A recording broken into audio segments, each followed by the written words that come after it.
तो उसे इग्नोर मत कीजिए या नज़रअंदाज मत कीजिए। चांसेस है कि उसे एक ब्रेस्ट फाइब्रोएडिनोमा है।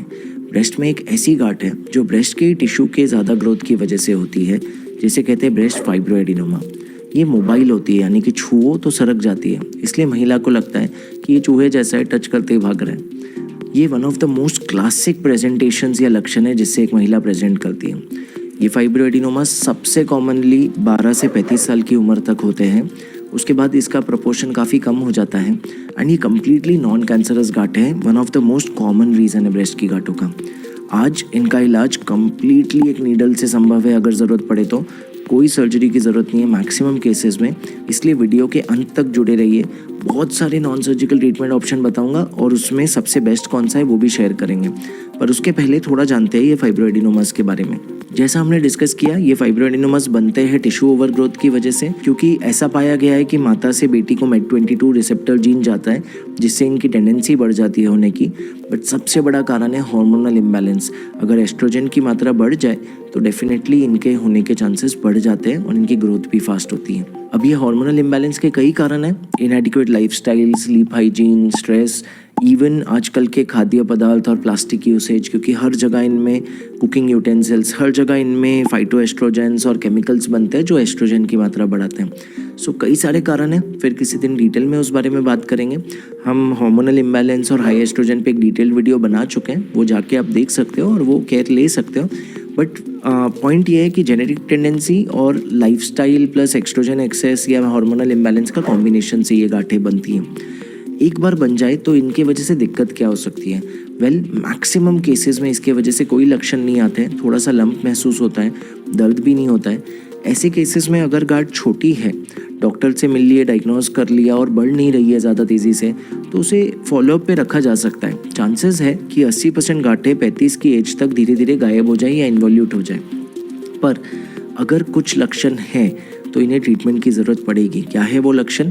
अगर बहुत ज़्यादा पेन हो रहा है, डिस्मॉर्फिक अपीयरेंस हो रहा है, यानी कि ब्रेस्ट का साइज़ ऊपर नीचे हो रहा है, बिल्कुल अच्छा नहीं लग रहा महिला को, या उसकी शादी प्लान करनी है इसलिए वो इससे रेड होना चाहती है। अगर ग्रोथ जो है वो थोड़ी तेज़ है, 2 अल्ट्रासाउंड के बीच पता चला है कि 1-1.5 सेंटीमीटर बढ़ गई तुरंत, या फिर 35 की उम्र के पास पहुँचने वाले और अभी भी गांठ श्रिंक नहीं हो रही है, गांठ 3 या 4 सेंटीमीटर तक पहुँचने वाली है, ऐसे केसेस में इसे ट्रीट कर लेना चाहिए।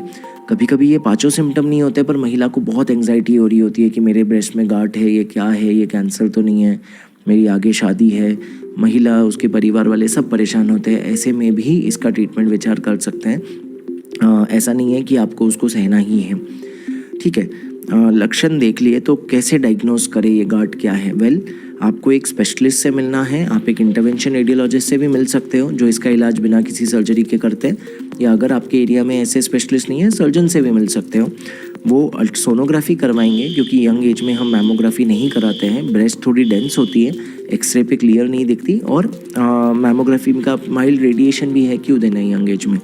सोनोग्राफी करा के देखेंगे, अगर गांठ 100% बेनाइन है वहीं पे डायग्नोसिस बन सकता है। कुछ भी डाउट है तो एक FNAC या बायोप्सी टेस्ट कर सकते हैं सुई से, कंफर्म करने के लिए कि गांठ नॉन कैंसरस है ना। एक बार फाइब्रोएडिनोमा डायग्नोस हो जाए तो इसका ट्रीटमेंट ट्रेडिशनली किया जाता था सर्जरी द्वारा, यानी कि एक सर्जन छोटा सा ब्लेड यूज़ करके पूरी गांठ निकाल देते थे और उसे लैब में टेस्टिंग के लिए भेजते थे। अब इसका इलाज 3 नॉन सर्जिकल तरीक़ों से पॉसिबल है। क्या है ये तरीके? पहला सिंपल तरीका है थर्मल एब्लेशन। एक पतली सी सुई से जाकर पूरी गांठ को जला दिया जा सकता है। सेकंड है क्रायो एब्लेशन। सिमिलर पतली सुई से जाकर पूरी गांठ को फ्रीज कर दिया जाता है ताकि वो डेड हो जाए और धीरे धीरे श्रिंक होकर गायब हो जाए। पर तीसरा और सबसे आधुनिक इलाज है वैक्यूम असिस्टेड ब्रेस्ट बायोप्सी, जिसमें एक नीडल से जाकर बिना किसी चीरफाड़, बिना किसी ब्लेड के गांठ को टुकड़े बाय टुकड़े काट कर सक कर लिया जाता है बाहर, जिससे पूरी गांठ एक कैनिस्टर में बाहर आ जाए और उसके ये सारे टुकड़ों को लैब में भेज दिया जाए टेस्टिंग के लिए। अगेन प्रूफ हो जाए कि ये कैंसर तो नहीं है। इसका एडवांटेज क्या है थर्मल और क्रायो एब्लेशन में, कि ये टेक्नोलॉजी से बहुत सारे टुकड़े बाहर आ रहे हैं, हम लैब में भेज पा रहे हैं और हमें श्योर हो जाएगा कि हाँ ये फाइब्रोएडिनोमा ही था, इसमें कैंसर का अंश भी नहीं था।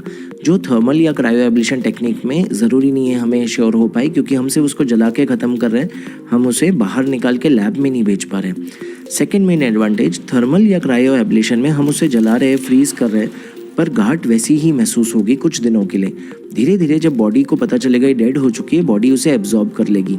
वैप टेक्नोलॉजी में हम वो गार्ड को निकाल कर पूरी तरह ख़त्म कर रहे हैं, तो इसलिए वो गार्ड का अंश बचता ही नहीं है और इमीडिएट रिलीफ मिल जाता है। जैसे ही ओटी से बाहर आते हैं पता चलता है गार्ड गायब हो चुकी है।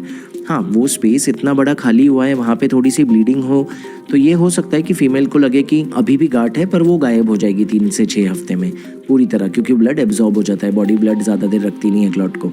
सो दोस्तों, इतनी आधुनिक टेक्नोलॉजीज़ आ चुकी है फाइब्रोएडिनोमास के ट्रीटमेंट के लिए। अगर आपके परिवार में कोई है जिसे फाइब्रोएडिनोमा है, या लंप है, ब्रेस्ट में गांठ है, या आप किसी को जानते हो जिसे ब्रेस्ट में गांठ है और ट्रीटमेंट एक्सप्लोर कर रहे हैं, तो अपने नज़दीकी इंटरवेंशन रेडियोलॉजिस्ट से मिले, या फिर ऊपर दिए गए नंबर में आप मुझसे डायरेक्ट बात कर सकते हो। अगर आपको कोई भी डाउट है, सजेशन चाहिए, एक ऑफिशियल प्लेटफॉर्म पे डिटेल में बात करेंगे। आई होप आप